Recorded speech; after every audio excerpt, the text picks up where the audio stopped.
मैं उस्ताद सर, मैं रहमतुल्लाह। आप देख रहे हैं world real reaction YouTube channel. Thanks a lot, bundle of thanks to लोग अपना कीमती वक्त निकाल कर हमारी वीडियो देखने के लिए आए। चलते हैं आज वीडियो ब्लैक टाइगर। ये आई थिंक कोई पाकिस्तान, जिसे हम पाकिस्तानी आर्मी या पाकिस्तानी लोग कहते हैं, बड़ी नंबर 1 है। ISI हमारे नंबर 1 है, बड़ी उसकी पावर है। मैं नो डाउट होगी पावर, उनके कहने से तो खैर चेंज नहीं होनी खैर। लेकिन ये वीडियो एक आ गई है कोई इंडियन एज ए सिपाही है, एज ए मेजर किसी रैंक में था पाकिस्तान आर्मी के अंदर, पाकिस्तानी को पता भी नहीं था। उसकी ये स्टोरी ब्लैक टाइगर उसे कहते हैं। तो देखते हैं पहले वीडियो, बड़ी मजेदार होने है, बड़ी इंटरेस्टिंग वीडियो आज सामने आ गई। पहले देखते हैं वीडियो, फिर देते हैं इस पर एक्शन। साल 1983 रो का एक एजेंट पाकिस्तान पहुंचता है, लेकिन पाकिस्तानी खुफिया एजेंसी ISI को इस एजेंट के बारे में पहले से ही पता लग जाता है और भनक लगने के बाद वो उस रो एजेंट को पकड़ लेती है, जिसके बाद उस एजेंट से पूछताछ की जाती है और मुंह ना खोलने पर उस पर जुल्म किए जाते हैं। इतने टॉर्चर के बाद वो टूट जाता है, लेकिन फिर उसके बाद पाकिस्तानी एजेंट्स को जो वो बताता है उसे सुनने के बाद पाकिस्तानी एजेंट्स के होश उड़ जाते हैं। वो ये कहता है कि पाकिस्तान में एक बहुत ही ऊंची पोस्ट पर बैठा मेजर कोई पाकिस्तानी मेजर नहीं बल्कि रो का एक खुफिया एजेंट है। खुफिया एजेंट कौन था? ये खुफिया एजेंट वो दिलेर खुफिया एजेंट जो कि पाकिस्तान में उन्हीं की नाक के नीचे मेजर बन के बैठा था और पाकिस्तानी चालों की खुफिया जानकारी रो को दे रहा था। क्या आप जानना चाहते हैं? तो चलिए आज मैं आपको बताता हूं। अभी हाल ही में सलमान खान ने अपनी आने वाली फिल्म में इसी रो के खुफिया एजेंट के किरदार को निभाने की बात कही है। उस किरदार का नाम है ब्लैक टाइगर। कौन था ये ब्लैक टाइगर? क्या है उसकी पूरी कहानी? आज इस वीडियो में जानेंगे, लेकिन उससे पहले मैं आपसे कुछ कहना चाहता हूं। हमारे हिंदुस्तान की विडंबना यही है कि बड़े पर्दे पर हीरोगिरी दिखाने वाले एक्टर्स को हम लोग रियल हीरो मान लेते हैं, और जब ये रील के हीरो किसी रियल हीरो का किरदार निभाते हैं तब हम कहीं जाकर इन रियल हीरोज की इज्जत करना शुरू करते हैं। लेकिन हमारी कोशिश यही रहेगी कि आज के बाद से ऐसा ना हो, ताकि आने वाली पीढ़ी फिल्मों में काम करने वाले एक्टर्स को सिर्फ एक्टर्स कहे और देश के लिए जान न्यौछावर करने वाले हीरोज को हीरो। तो चलिए आज इस रियल हीरो ब्लैक टाइगर के बारे में जानते हैं। ब्लैक टाइगर का असली नाम रविंद्र कौशिक था और उनका जन्म राजस्थान के श्रीगंगानगर में हुआ था। मैं भी वहीं से ही हूं। उन्हें बचपन से ही थिएटर का बहुत शौक था और इसी शौक के कारण वो बड़े होकर एक थिएटर कलाकार भी बन गए थे। जब एक बार वो लखनऊ में थिएटर का एक प्रोग्राम कर रहे थे तब भारतीय खुफिया एजेंसी रो के अधिकारियों की नजर उन पर पड़ गई। रो के अधिकारियों को उनमें एक जासूस बनने की प्रतिभा नजर आई, इसीलिए उन्होंने रविंद्र से मिलकर उनके सामने जासूस बनकर पाकिस्तान जाने का प्रस्ताव रख दिया था, जिसे रविंद्र ने तुरंत स्वीकार कर लिया था। जिसके बाद रो ने उन्हें ट्रेनिंग देना शुरू कर दिया था। अब रविंद्र ने पाकिस्तान जाने से पहले दिल्ली में करीब 2 साल तक ट्रेनिंग ली। पाकिस्तान में किसी भी परेशानी से बचने के लिए उनको एक पाकिस्तानी की तरह बनाया गया। उन्हें उर्दू, इस्लाम और पाकिस्तान के बारे में पूरी जानकारी दी गई। ट्रेनिंग समाप्त होने के बाद महज 23 साल की उम्र में रविंद्र को पाकिस्तान भेज दिया गया और पाकिस्तान में उनका नाम बदलकर नवी अहमद शाकिर कर दिया गया। चूंकि रविंद्र श्रीगंगानगर के रहने वाले थे तो उन्हें पंजाबी बोलना अच्छे तरीके से आता था और पाकिस्तान के अधिकतर इलाके में पंजाबी ही बोली जाती है, तो इसीलिए उन्हें पाकिस्तान में ढलने में ज्यादा दिक्कत नहीं आई। पाकिस्तान पहुंचने के बाद रविंद्र ने पाकिस्तान की नागरिकता लेकर पढ़ाई के लिए यूनिवर्सिटी में दाखिला ले लिया, जहां से उन्होंने कानून में ग्रेजुएशन किया। पढ़ाई खत्म होने के बाद वो पाकिस्तानी सेना में भर्ती भी हो गए और प्रमोशन लेते लेते मेजर की रैंक तक पहुंच गए। इसी बीच उन्होंने वहां पर एक आर्मी अफसर की लड़की अमानत से शादी भी कर ली। रविंद्र ने 1979 से लेकर 1982 तक पाकिस्तानी सेना और सरकार से जुड़ी अहम जानकारियां भारत तक पहुंचाई। रो ने उनके काम से प्रभावित होकर उन्हें ब्लैक टाइगर के खिताब से नवाजा भी।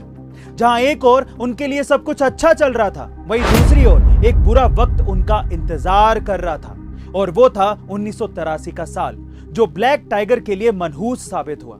अब 1983 में रविंद्र से मिलने रो ने एक एजेंट को पाकिस्तान भेजा था, लेकिन वो एजेंट पाकिस्तानी खुफिया एजेंसी के हत्थे चढ़ गया और लंबी यातना और पूछताछ के बाद उसने रविंद्र यानी कि ब्लैक टाइगर के बारे में सब कुछ बता दिया। अब पकड़े जाने के डर से रविंद्र ने भागने की कोशिश की, लेकिन रो उनकी वापसी में कोई मदद नहीं कर पाई। क्योंकि पाकिस्तानी खुफिया एजेंसी आईएसआई रो के इस प्लान के बारे में सब कुछ जान चुकी थी। रविंद्र को गिरफ्तार कर सियालकोट की जेल में डाल दिया गया। पूछताछ में लालच और फिर उसके बाद यात्रा तक देने के बाद भी रविंद्र ने भारत की कोई भी जानकारी देने से मना कर दिया। साल 1985 में उन्हें मौत की सजा सुनाई गई, जिसे बाद में उम्र कैद में बदल दिया गया। मियां वाली जेल में 16 साल कैद काटने के बाद 2001 में उनकी मौत हो गई और भारत सरकार ने रविंद्र से जुड़े सभी रिकॉर्ड्स नष्ट कर दिए। दोस्तों, जासूसी पेशे के साथ दर्द ही ऐसा है, जहां एक तरफ हर वक्त उनके गर्दन पर मौत की तलवार लटकती रहती है, वहीं दूसरी तरफ बदकिस्मती से अगर वो देश की सेवा करते हुए दुश्मन देश में पकड़ा जाए तो उसके देश की अपनी ये मजबूरी होती है कि ना तो वो उसकी मदद कर सकता है और ना ही उसे स्वीकार कर सकता है। और अंत में जब उसकी दुश्मन देश में मौत हो जाती है तो उसको अपने वतन की मिट्टी तक नसीब नहीं होती।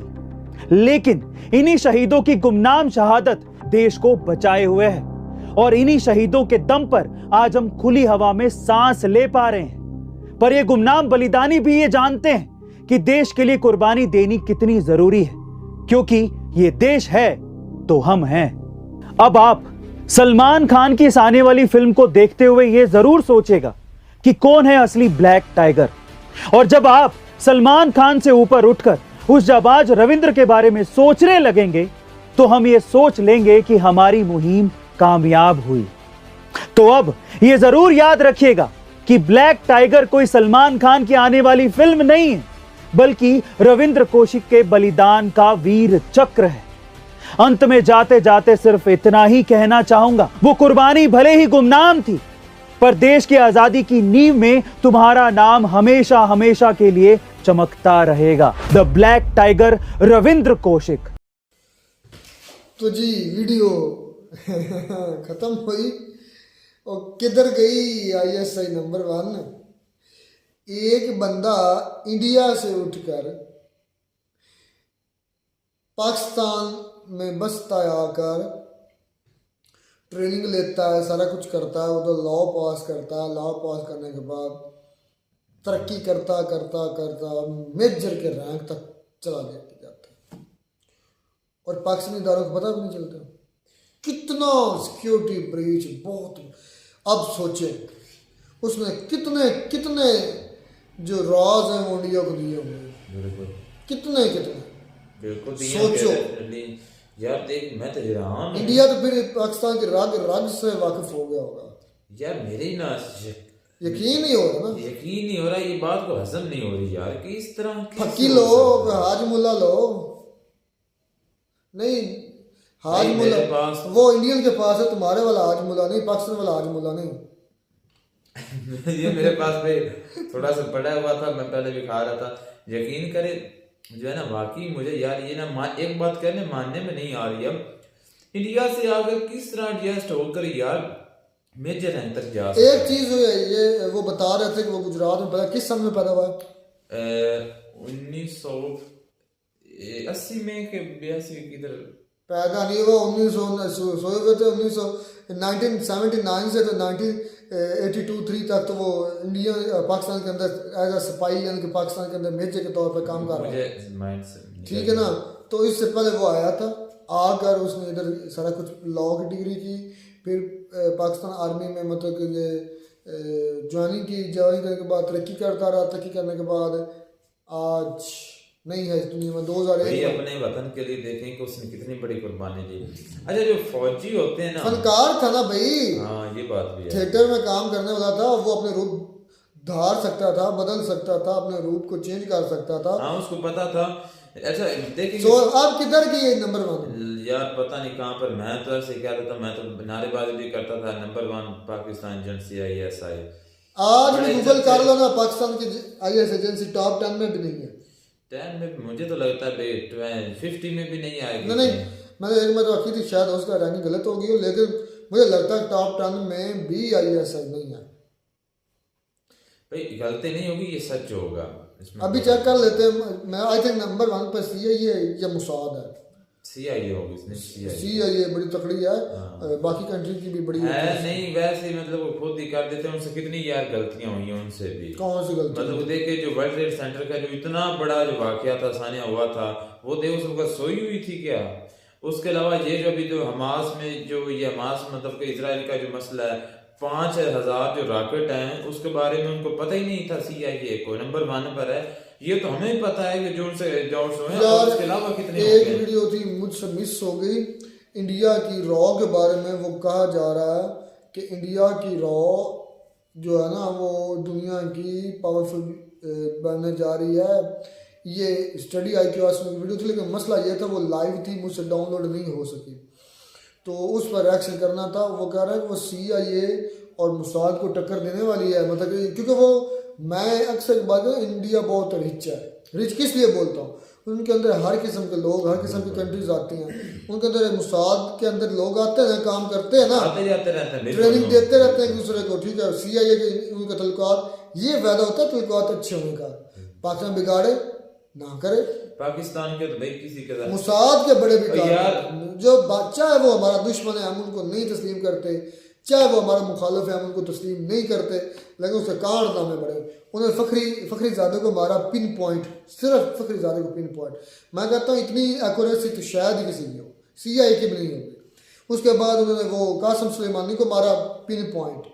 उसके बाद वो क्या वो जो जहरवी था, क्या उसका नाम है, CIA ने मारा था, वो भी देखे। मतलब कितने ऐसे केस हैं जिसमें मतलब लगता है कि शौक हो जाता है इंसान यार ना बाकी। और इसको कहते हैं कि इसके बराबर हम पल्ला होने वाली है रॉ, भाई रॉ जो है क्योंकि वो इनके साथ मिलकर काम करते हैं ना। ये है, मैंने इंडिया की बिल्कुल रॉ की छोड़े, इंडिया पूरे की ये है कि वो गरूर में नहीं आते, बात को ज्यादा उछालते नहीं है, खामोशी से काम करते वक्त काम भी वही होता है। वो सही, किसी ने कहा था कि इतनी मेहनत करो कि आपकी कामयाबी के चर्चे हो जाए। बिल्कुल वो काम करता है इंडिया। मजेदार थी वीडियो, लेकिन हमारे लिए सिक्योरिटी ब्रीच और बात है शर्मिंदगी भी हुई। तब तक मेरे जो है ना मानने में बात नहीं आ रही, हजम नहीं हो रही, हो सकता है, हजम नहीं होगी हजम, इस तरह की बात नहीं हजम होती है। यकीन करें चूरन भी खाया फिर भी नहीं जो है ना हाल हो रहा।